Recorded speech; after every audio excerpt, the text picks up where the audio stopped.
C'est un sujet, encore une fois, très intéressant que l'on va aborder dans les prochaines secondes.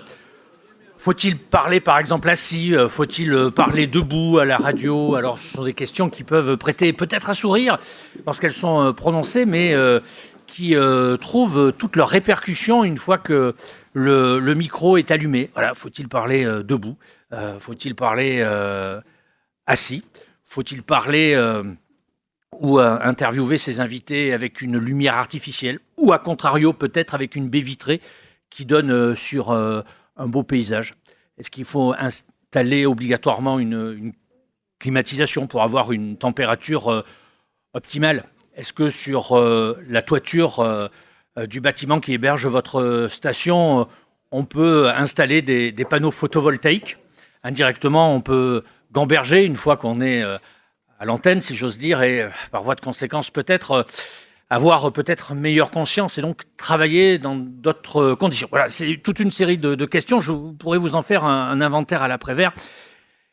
Mais il nous a semblé, en tous les cas, que le sujet était très intéressant. Pour en parler, nous allons accueillir Geoffrey Thomas de N Group Belgique qui va venir nous retrouver avec beaucoup de plaisir, j'imagine. Damien Clohagen, j'espère ne pas écorcher son patronyme, qui est responsable ingénierie à la Gardère Radio. Et puis Mathieu Guinet, responsable innovation à Energy Group. Messieurs, bonjour. Vous vous installez confortablement parce que l'assise, vous le savez peut-être dans votre métier, est relativement importante et j'imagine que les journalistes, les animateurs, les chroniqueurs avec lesquels vous entrez en interaction quotidiennement vous font peut-être remonter ce genre d'informations qui, moi, personnellement, me semble être, j'imagine, déterminante, outre la qualité sonore qui doit être la première des revendications qu'on vous fait remonter, mais la hauteur du micro, le placement des lumières, que sais-je encore, on a listé quelques-uns en préambule de cet entretien, sont quand même des questions qui sont légitimes. Oui, alors je commence. Oui, Oui, non. faut se lancer, il en faut toujours un premier. Non, mais quand on fait un studio, oui, surtout maintenant, on essaie vraiment de prendre en. Alors je commence par la présentation. On va entrer tout de suite dans le vif du sujet. On va évoquer donc l'implantation. Alors on dit implantation ou intégration? Intégration, ouais. Intégration, c'est mieux. Ok, on part sur intégration. Ça, c'est le studio de Nostalgie. Il est situé où précisément? Alors ça, c'est le studio de Nostalgie qu'on a refait entièrement. C'est le studio principal qui est situé, pour ceux qui connaissent, au -1 chez nous. Donc c'est là où il y a toute l'antenne de Nostalgie. Et c'est un studio qu'on a refait vraiment entièrement. C'est-à-dire qu'on est reparti avec 4 murs. Et on est reparti à zéro parce que c'est un studio qui était assez ancien. Et il fallait vraiment repenser complètement le studio. Donc on est reparti à zéro et une des premières choses difficiles avec ce studio qu'on a eu, c'est que c'est un studio qui est pas très grand. Je crois que la pièce doit faire 18 mètres carrés. Ah ouais, on n'a pas pu on pouvait pas pousser les murs, et donc il a fallu faire avec quoi. Et quelles ont été la ligne directrice Alors maintenant, dans tous les studios qu'on fait, la ligne directrice, on fait évidemment de la radio, donc on garde l'esprit radio dans l'intégration. Mais la ligne directrice, c'est que tous les studios doivent être évidemment filmés, donc avoir une dimension un peu visuelle. Et puis évidemment avoir aussi de plus en plus l'affichage de la marque qui est présent, ce qui n'était pas le cas historiquement dans nos studios. Donc en fait, essayer d'amener un peu le monde de la télé dans la radio, mais de rester quand même dans l'esprit radio, okay. de pas glisser dans le monde télé, quoi. Vous avez réussi le premier pari. On voit qu'on est à Nostalgie. On voit qu'on est à Nostalgie. Voilà, c'est l'esprit. Alors je crois qu'il m'a fait sauter une slide, mais on peut revenir en arrière. Voilà. Donc en fait sur le studio ici, en fait ce qu'on fait, donc nous on essaie vraiment de, comme tu le disais tout à l'heure, de garder l'utilisateur au centre. Ouais. Donc on fait vraiment tout, on discute beaucoup avec les gens qui passent du temps dans les studios et on essaie vraiment de faire tout un studio qui soit vraiment tourné autour de ce qu'ils font. Donc là tous les studios qu'on fait maintenant sont complètement customisables, c'est-à-dire que sur tous les affichages ils peuvent mettre ce qu'ils ont envie. Voilà, on peut switcher de Nostalgie à Chérie, de Chérie à Énergie peut-être. Ça dépend des studios, celui-là non, mais il y a des studios où on peut carrément changer d'antenne, ça c'est pas un problème. Celui-là il est vraiment destiné à Nostalgie, mais ils peuvent en fait comme ils veulent, en fait l'affichage qu'ils ont devant eux, ils peuvent chacun a envie de travailler comme il veut. Ouais. Et donc chacun peut rapidement, de manière tactile, choisir ce qu'il a envie, où il veut, quoi. Donc le challenge, c'était recréer un studio, on va dire ergonomique, c'est peut-être le qualificatif que vous utilisez souvent. Ergonomique, tactile, où ils sont autonomes, où en fait chacun peut faire ce qu'il veut, parce qu'aujourd'hui les gens ont vraiment leurs habitudes, et de plus en plus on nous demande des fois des trucs un peu bizarres, moi j'aimerais avoir ça là, moi comme ça, etc. Donc on essaie de répondre à toutes ces demandes-là, mais de manière, en offrant un outil dans lequel ils sont le plus autonomes. Ouais, la difficulté c'était le nombre de mètres carrés. La difficulté, c'est que là-dedans, il fallait rentrer donc la radio, de quoi faire un morning si Philippe et Sandy sont là-bas, de quoi faire de la vidéo, de quoi faire aussi une petite zone réseau social. Donc voilà, donc en fait, on a fait vraiment un studio on a essayé de faire rentrer aujourd'hui avec la technologie, de rentrer dans un esprit où on épure vachement les studios. Parce que là aussi, si on voit j'ai mis une photo de avant-après, on se rend compte que voilà, le studio d'avant c'était historique avec beaucoup de choses dedans. Et l'esprit qu'on a maintenant, c'est vraiment une philosophie où on épure à fond. Donc en fait, on essaie vraiment de mettre la technologie au service de l'utilisateur et pas l'inverse. Et donc dans cet esprit-là, on s'est limité avec un nombre d'écrans en disant il n'y aura pas plus d'écrans que ça. On a essayé aussi dans le visuel de cacher les télés pour sortir un peu de l'esprit. On fait la déco simplement avec des télés derrière. Donc on a essayé de mettre une ADN à ce studio aussi, de pas, avec nostalgie, c'est vrai qu'on a eu pas mal d'idées, il y a eu pas mal d'envies. Ouais. Donc il a fallu un peu, on a voulu raconter une histoire avec ce studio dans l'esprit de rappeler un peu les chambres d'enfants avec, les chambres d'ados avec les posters, avec les. J'y vois 3 difficultés. La première, c'est les bras de micro. C'est toujours, sur le plan visuel, embêtant. Ça peut faire du bruit, ça peut casser régulièrement parce qu'on s'en sert souvent. La deuxième difficulté, c'était le placement des caméras. Ouais. Ça, c'est vraiment pas évident à déterminer. Mais là, j'ai vu que vous aviez opté pour un modèle qui est relativement petit et donc qui s'intègre assez facilement à l'intérieur du studio. Les chaises aussi, l'assise est importante. Alors là, je vois qu'il y a deux fauteuils. On peut même parler à moitié debout. C'est une chaise de bar, me semble-t-il. Je suis un peu miro. Donc... en fait, il y a une petite chaise de passage, c'est pour le journaliste. Donc on a le journaliste parle à moitié debout, à moitié assis. Lui. Voilà. En fait, comme ils viennent faire des flashs et qu'ils sont là pendant un temps limité, on va dire, on a pris l'option pour garder en fait une circulation, de mettre une place un peu volante. Ouais. Les bras de micro, vous pouvez nous en dire 2 mots? Les bras de micro, en fait, de plus en plus, on met des micros qui viennent du bas et on met des micros des bras qui sont articulés. Et en fait, on essaie d'enlever justement l'esprit des studios de radio qu'on avait avant, où en fait, c'est une forêt de bras, il y en a partout. Ouais. Et un des problèmes qu'on a, c'est évidemment le visuel, mais aussi, je trouve que même dans l'interaction entre les gens, quand on se parle et qu'il y a plein de trucs au milieu, il n'y a pas cette dimension de proximité, etc. Ouais, alors que quand il n'y a rien au milieu, en fait, l'échange est plus sympathique. Ouais. On garde le côté radio, quoi. C'est pas beau sur les images. Hein. Et c'est pas très beau. Ouais. Voilà. Est-ce que c'est un double plateau? Est-ce que justement le micro, les pieds de micro sont installés sur un plateau qui n'est pas accessible à l'animateur? Vous savez, si je fais ça. C'est un mauvais exemple, ça le fait pas, mais généralement. Il y a un plateau en fait en dessous, donc les bras sont toujours mis derrière en fait. D'accord. Donc, comme ça, il n'y a pas de lien entre le plateau. Voilà. Et les bras. Alors ça, c'est une petite astuce qu'on peut dire à celles et ceux qui sont là. C'est pour éviter l'effet. Absolument. Sur la table. Ouais. Qu'est-ce que vous pouvez nous dire d'autre sur ce studio qui reprend donc les couleurs de Nostalgie? Ah, il y a même une boule à facettes. Il y a une boule à facettes. En fait, tout est pilotable. En fait, on a mis un système où vraiment tout est pilotable en IP. Donc en fait, ils peuvent activer la boule à facettes sur un bouton. Enfin, toute la gestion du studio est vraiment full réseau. Okay. Donc l'AES, tout ce qui est en audio, c'est en AES67. Et tout le pilotage, la marque s'affiche et se change dynamiquement via appareil en réseau. Les lumières aussi. En fait, on a vraiment fait une intégration où ils ont une boîte à boutons. Et puis de là, ils peuvent piloter tout le studio comme ils veulent.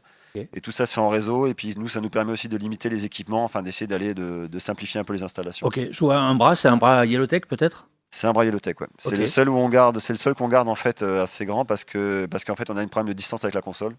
Donc on n'a pas trop de solutions, on n'a pas des bras articulés assez grands pour ça. Ok, 2 mots sur la console peut-être, Mathieu? C'est une DHD. D'accord. C'est une console assez connue. Maintenant c'est ce qu'on installe depuis pas mal d'années dans nos studios. Et l'automate? L'automate de diffusion, c'est A2i. On est sur les solutions A2i IP tablette. Ok. Qu'est-ce que vous en pensez de votre studio? Nous, on est contents. Ouais, j'imagine. Ouais. Vous avez des retours positifs en fait, le meilleur retour qu'on a, c'est nos utilisateurs. C'est-à-dire qu'en fait, quand eux, ils nous disent on est content du studio et on est content d'y aller, c'est qu'on a réussi un peu le job parce que vraiment, on a eu pas mal d'échanges avec eux et nous, quand on conçoit les studios, on a encore la chance de tout concevoir en interne chez nous. On a une équipe qui en a travaillé pour faire ça que je salue. Et en fait, nous, on propose, on visualise quelque chose, on leur donne des idées, on leur pose une intégration. Mais après, c'est eux qui vont nous dire des fois, en fait, comme ils passent du temps dedans, ils passent des fois 4-5 heures dedans, ils vont nous dire, bah oui, mais ça c'est bien, mais ça c'est pas pratique, ou tel truc c'est sympa, sur le schéma, mais en vrai, moi ça va pas m'arranger parce que je bosse comme ça. Donc on échange beaucoup avec eux vraiment pour vraiment essayer de comprendre comment eux ils bossent et pour faire un produit qui leur correspond. Ok, je vais lire votre verbatim, mais j'imagine que tout le monde l'a lu. C'est le studio, donc c'est le défi de conjuguer innovation technologique, performance opérationnelle et valorisation des contenus pour une production résolument orientée vers l'avenir. Et juste en dessous du mot avenir, il y a cette platine 3345. C'est le côté vintage qu'on a gardé la nostalgie, forcément. On aurait voulu presque en mettre plus, mais en tout cas, on a au moins gardé les platines pour goder. Enfin, voilà, nostalgie, ça reste quand même cette image qui a besoin, qui a une image sympathique. Et donc, vous diffusez toujours là, je crois que c'est la Maxi 45 tours, non? Ils diffusent, toujours des vinyles à une époque. Je crois qu'il y avait une heure d'émission en vinyle et maintenant ils en diffusent toujours un. Donc, il faut le caler 3 quarts arrière. Il y a un autostart, peut-être? Il y a un autostart. En fait, on a modifié la platine, elle start automatiquement avec la console. Voilà. Génial. Bon, c'est un beau studio, hein, bravo. Hein, c'est bien foutu, comme dirait l'autre. On va prendre la direction de la. Allez, allons en Belgique, soyons fous, avec Geoffrey Thomas. Vous travaillez pour N-Group, donc. Saluerez Kim Benz de ma part. Ça va, je le transmettrai. Attention, c'est le grand patron. Oui. Alors, on va parler de la refonte des... Et je plaisante, hein, mais c'est un bon copain, donc je me permettais de vous faire passer le message. À vous de le faire, je ne vous en voudrais pas si vous oubliez. La refonte des studios multimarques de N-Group, waouh, qu'est-ce que ça veut dire? Alors, ça veut dire qu'il y a quelques années, on a commencé à changer de technologie dans notre studio. Et quitte à faire une chose, on s'est dit, on va tout faire dans la foulée. On a changé de technologie de diffuseur. Et comme aussi on a une petite structure, mais qu'on a 4 marques premium actuellement. Donc Énergie... Petite structure, c'est quand même une grosse boîte à Bruxelles. Donc Énergie, Nostalgie, Énergie Plus, Nostalgie Plus et Chérie aussi également. On s'est dit qu'il fallait mutualiser ses ressources. Avant, on était dans une structure très classique où on avait un studio principal d'antenne pour Énergie, un studio dédié au Voice Strike pour Énergie, un studio live pour Nostalgie, un studio Voice Strike pour Nostalgie. Petit à petit, on a refait tous nos studios de façon à ce qu'ils soient tous vraiment complètement polyvalents. Donc, on peut faire de la production, du live, de l'enregistrement vidéo dans n'importe quel studio et appeler n'importe quelle marque en live dans n'importe quel studio. Ok. Le temps de préparation, ça prend plusieurs mois pour prendre les décisions définitives avant d'entamer les premiers coups de pioche. Alors au début, ça a pris un certain temps et un certain temps d'adaptation aussi parce qu'on a eu un premier studio qu'on a mis en branle. Mais après, tout s'est fait assez rapidement vu qu'on est parti du modèle existant et des corrections qu'on a dû faire pour faire les suivants. Donc là, nos 6 studios principaux ont été refaits en 6 ans en fait. Qu'est-ce qu'ils vous demandent les journalistes et les animateurs, enfin celles et ceux qui interviennent au micro, quels sont leurs souhaits, leurs doléances, leurs envies? En général, c'est plus des résultats d'échange et puis en fonction de ce qu'on aperçoit à l'utilisation au final. Mais en général, c'est juste un certain confort. En fait, ils essayent d'avoir peut-être le moins de barrières possibles et que tout se fasse le plus naturellement, le plus intuitivement possible. Donc on parle debout, assis chez vous Ça dépend, chacun a sa préférence. On a adopté du mobilier, une hauteur de table qui permet les deux, justement, pour s'adapter à toutes les personnes. Donc ce sont des studios tout typés, on est d'accord? Oui. Ok. Qui sont aussi alimentés par du photovoltaïque pour certains? Oui. Donc on a c'est la grande nouveauté chez vous. Ça aussi, c'est vrai qu'on a pas mal investi là-dedans. On a une centaine de panneaux sur le toit et les panneaux peuvent en tout cas complètement combler nos besoins en énergie de tout ce qui est matériel informatique, CDM, tout ça. Donc oui. Donc ils peuvent faire tourner un studio, celui d'Énergie Belgique par exemple. Oui. Génial. Profil automatique pour chaque marque, qu'est-ce que ça veut dire? Donc oui, en fait concrètement, l'utilisateur arrive en studio et en 2 clics, tout simplement, il choisit la marque pour laquelle il travaille, dans quelles conditions, et le studio s'adapte automatiquement. Ok, donc il y a des préceptes préenregistrés, c'est ça? C'est ça. Donc je travaille à Nostalgie, j'ai une touche Nostalgie, et ensuite j'ai une seconde touche à mon nom et à mon émission, voilà, c'est ça? On n'a pas encore ce qui est lié aux émissions, on a pour ce qui est vidéo, mais tout ce qui est audio, en tout cas, c'est par marque. C'est assez similaire, mais oui, une fois qu'on appelle une marque, on appelle un habillage d'écran, on appelle une configuration lumière, on appelle un traitement voix, traitement casque, oui. Ok. Vous avez fait le choix de studios vachement étanches, hermétiques, ou lorsqu'on le regarde à droite, à gauche, on a une vue sur la Grand Place de Bruxelles, par exemple, même si vous n'êtes pas à côté de mémoire, mais non, vous êtes vraiment étanche. Alors, ça dépend. On a des petites cabines qu'on a dû faire avec. On a dû faire avec les locaux qu'on a. Et donc, il y a 2-3 studios qui sont plus petits. Mais les studios liés à la vidéo, en tout cas, ont chacun une baie vitrée qui donne sur le couloir. Ça permet que les gens qui viennent de l'extérieur, ou même nos collègues, en arrivant dans l'espace studio, sont direct immergés dans le monde de la radio. On fait une visite à des externes, à des étudiants qui vont peut-être se lancer là-dedans. Et bien, ils passent et ils voient les animateurs, ils voient comment le travail se passe directement. Ouais. Vous êtes d'accord sur ce qu'on a dit sur les bras de micro articulés qui prennent beaucoup de place, ça fait pas propre à l'image. Vous êtes plutôt d'accord? Vous avez opté pour quel Alors, on a également des bras Mica pour toutes les places qui concernent la réalisation, parce qu'effectivement, avec la console, c'est difficile de faire autrement. Mica, c'est Yellowtech, c'est ça? Oui, c'est ça. Ouais. Pour le reste, pour les places invitées, on va dire, sont des flexibles qui permettent de plus s'adapter effectivement à tout ce qui est vidéo. Qu'est-ce que c'est que cette console là? Alors ça, c'est donc une de nos consoles Wheatstone, qui sont des consoles complètement adaptables. On choisit le nombre de tranches, quelle tranche on met où. Chaque bouton aussi est complètement adaptable. On choisit quelle fonction on met où, comment le bouton réagit.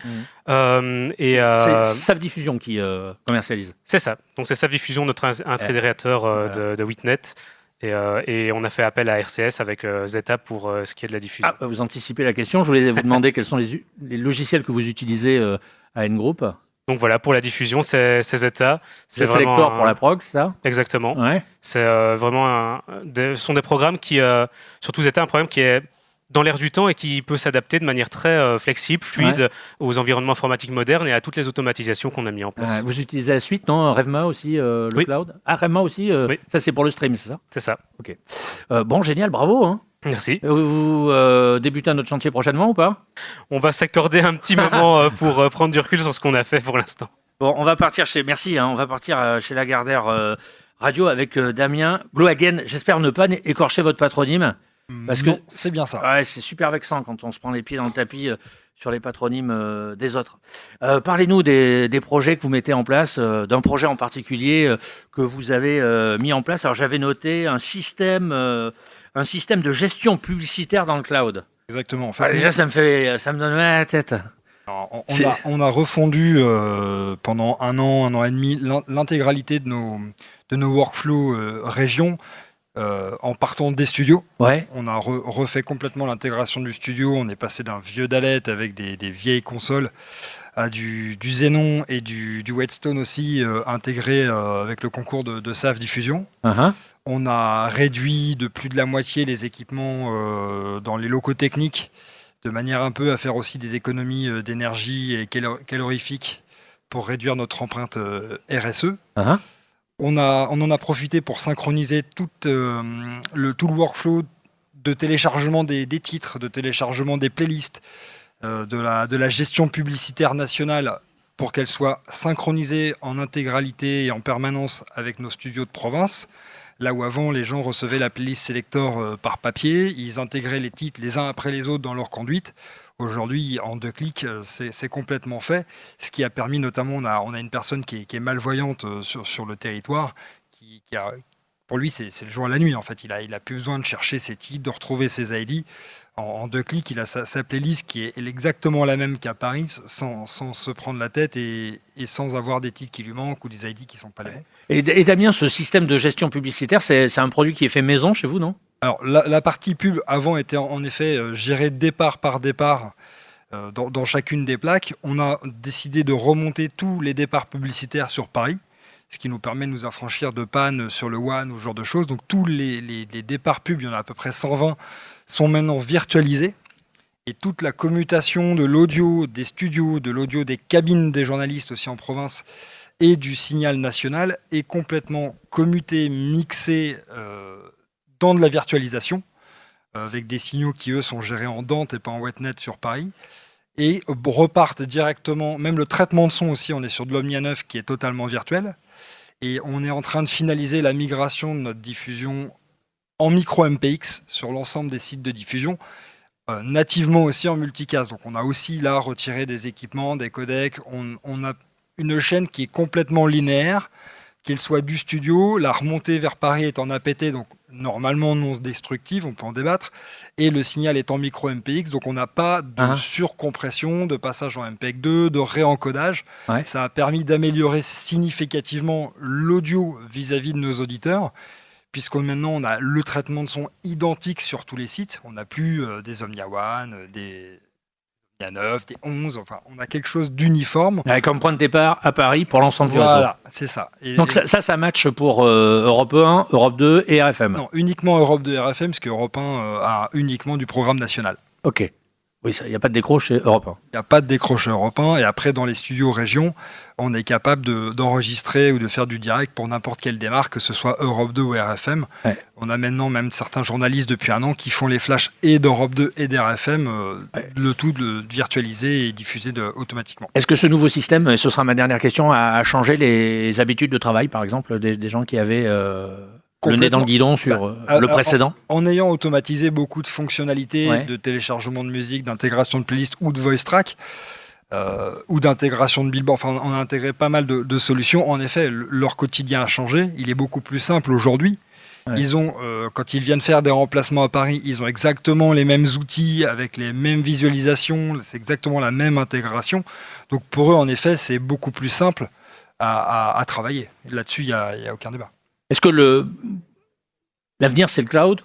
Pour les petites comme pour les grandes radios, vous diriez que c'est beaucoup plus simple, y compris d'ailleurs, vous parliez par exemple du traitement de son qui aujourd'hui est positionné dans le cloud, ce qui n'était pas le cas il y a encore quelques mois par exemple. Pour moi, la centralisation en tout cas, et le cloud privé, la virtualisation interne, pas forcément dans du cloud AWS ou autre, mais quelque chose de privé, oui, je pense que ça a un avenir. Ça permet aussi de rationaliser les coûts, ça permet d'avoir tout au même endroit et donc d'avoir une gestion technique beaucoup plus fluide et beaucoup plus simple. Pour l'ensemble des équipes, oui, c'est sûr qu'il y a là-dessus, on n'a pas de débat. Et on le voit, nous, on continue d'avoir des pannes de réseau avec les liaisons de nos régions. Ça nous permet de continuer à diffuser le programme et de diffuser la publicité, ce qui est quand même le cœur de notre business aujourd'hui. Vous bossez actuellement sur d'autres chantiers importants qui concerneront Europe 1, RFM ou Europe 2? Travaille sur d'autres chantiers pour cet été, en effet. Sur de l'intégration de studios? Lié au studio en province, oui. Sur du changement de logiciel peut-être aussi? Pas pour le moment. Je peux pas en dire plus parce que voilà, il y a encore des discussions.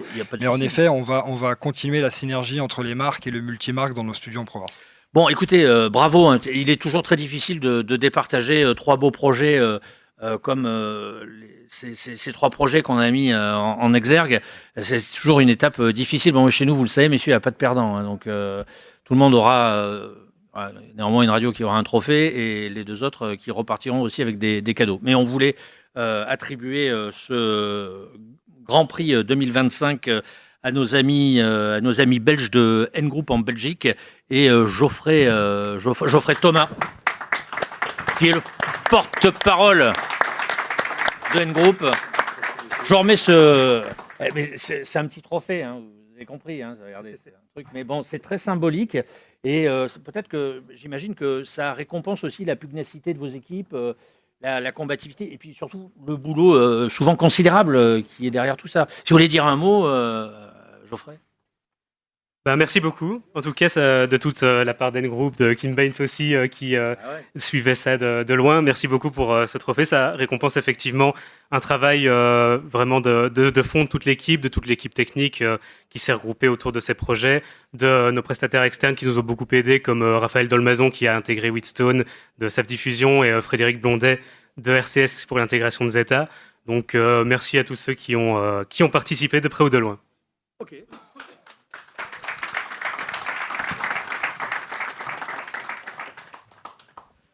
Merci messieurs, merci d'être passés nous voir, c'est très sympa. Merci d'avoir partagé ce que vous faites parce que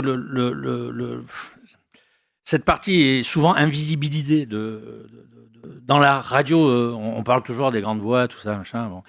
Mais il y a aussi tout un cheminement derrière qui permet de pousser le programme et qui permet de pousser l'audience aussi. On l'oublie trop souvent. Et comme je le disais, le confort sonore est souvent indispensable, pour ne pas dire déterminant dans le résultat des audiences. Merci à vous, bon retour dans vos studios, hein. C'est sympa, merci.